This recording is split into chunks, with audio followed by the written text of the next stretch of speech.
This week's manhwa variety pack leans heavily toward the school life tag in both fantasy and modern settings. Manhwa tiles are timestamped, so feel free to jump around. Our first manhwa for this week is the Academy's Sashimi Swordmaster, a reincarnation into a game manhwa that I've currently read up to chapter 62 on. Its main character is Kangoma, an individual who was reincarnated or transported into a game that he played by the name of Mobile Blessing M. His profession before the game? A talented chef that was an expert in preparing sashimi. Now, in the game as an extra, he intends to live a quiet life. However, he was given two particular blessings. The first was a blessing of painlessness. As you may expect, Gongma can't feel pain for a period of time when he activates it. And the other blessing is the blessing of the Sword God, which can only be activated by wielding a sashimi knife, or at least one of that specification. As he tests it out though, an inexplicable pain erupts, and he can only manage when utilizing his other painlessness blessing. Clearly, the school life of the academy that he attends will be anything but quiet. The story is 8 out of 10.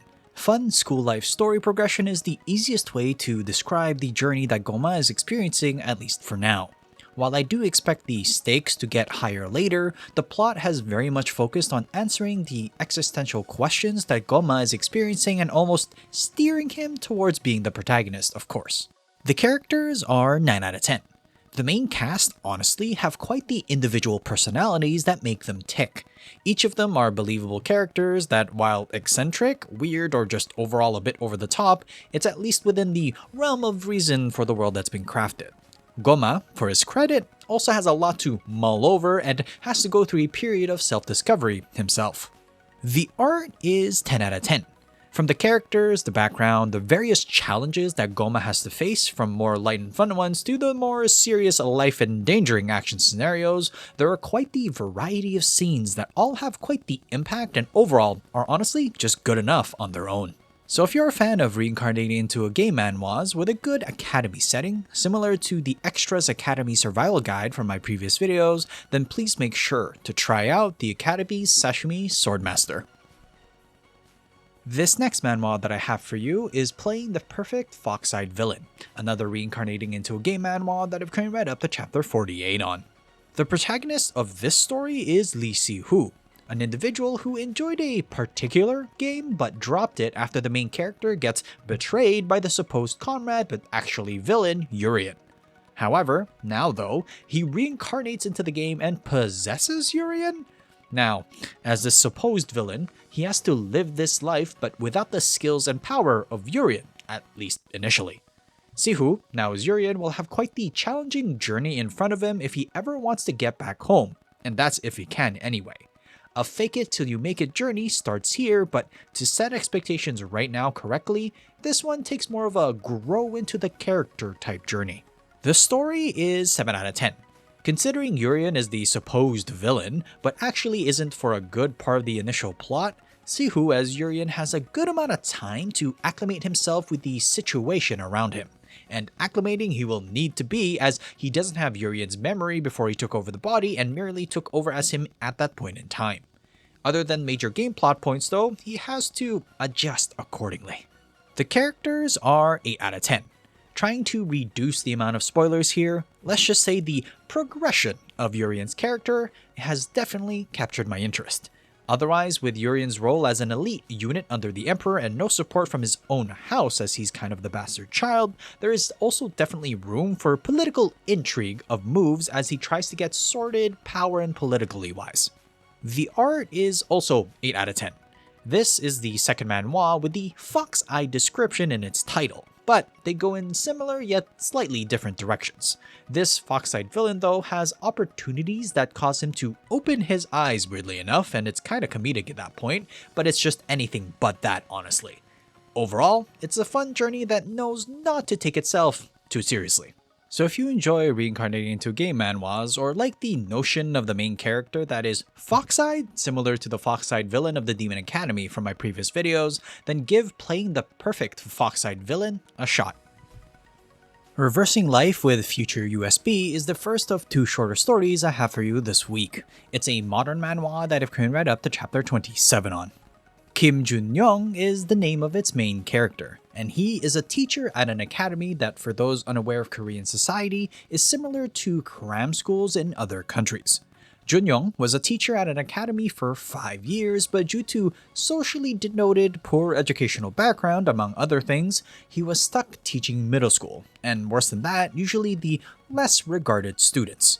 On a fateful day, though, he acquires a USB with seemingly the tests that would take place in the future, from mock exams to even the CSAT. While he could utilize it for nefarious potential, with his upstanding morals to an extent, he wants to properly guide students to success. The potential is 9 out of 10.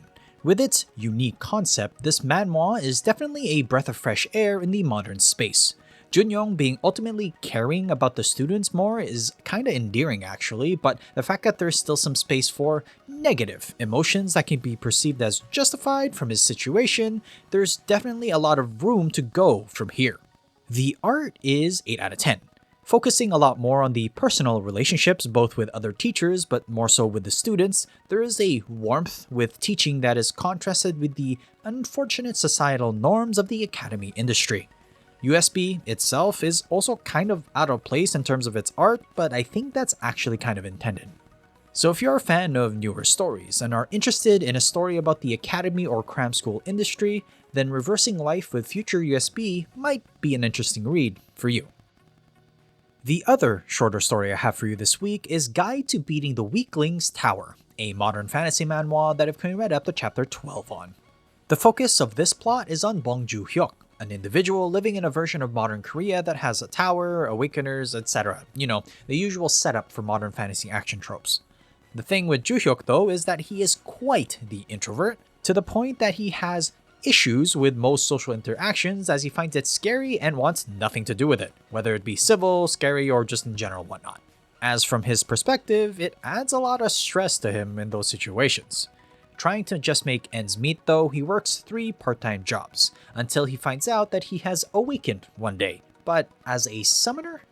With that skill, he summons an assassin by the name of John Cossack that is able to assist Joo-hyuk in his endeavors, which one actually becomes him climbing that tower. The potential is 8 out of 10. One thing about John Cossack, again Joo-hyuk's summon, is that he is very much overpowered for Joo-hyuk's current level, and so this makes things quite easier for Joo-hyuk. And as things progress past these initial chapters, I'm curious to see just how capable both Joo-hyuk and his summons will be. The art is 9 out of 10. Fully centered around Joo-hyuk's attitude around the world, the whole tone of the manhwa definitely is more comedic action focused. Even the more gruesome scenes and parts somehow still have a dark humor twist to it, weirdly enough. So if you enjoy newer stories and like modern fantasy manhwas that is very much popular in the current manhwa space, then Guide to Beating the Weakling's Tower might be something to look into. Welcome to the highlight portion of today's video. Our highlight today is The Academy is Doomed, which I previously covered as The Academy is Ruined. I've now read up to chapter 68 on it. Info card description will have links to my original opinion. Amon Drake, as the quick reminder, is the main character, and he is currently a teacher at a failing academy who has quite the unique teachers and only a couple of students. Over the 50 plus chapters, honestly, a lot of events have transpired, from multiple events such as visiting the elf realm, dealing with the royal family, getting involved with the students' situations, and even taking a vacation to visit the Drake family. We can very much say that Amon has had a busy time while working as a teacher in the academy. Compared to my initial reading of this, it actually turned out to be more fun and pleasant read than I thought it would be. With that initial hook though, it very much prepared me for what was next, but even then it kinda turned it up a bit here and there. My previous scores for this manhwa was 7 out of 10 for both potential and art. The story translates to a 6 out of 10 as, for the most part, we've already seen what Amon is more or less trying to achieve, some sort of stability and a way to make money. Somehow, along the way, you can clearly see that Amon is now attached to the academy and to the students to an extent. Otherwise, the overall plot, honestly, is pretty much non-existent. The characters, though, get translated to a 9 out of 10 as each individual of the academy, both student and staff, are quite the personalities themselves. Each one has a quirk, and clearly not normal, yet always think they are the only normal ones. It's A+ fun in my book here. The art very much follows suit and a 9 out of 10 as well.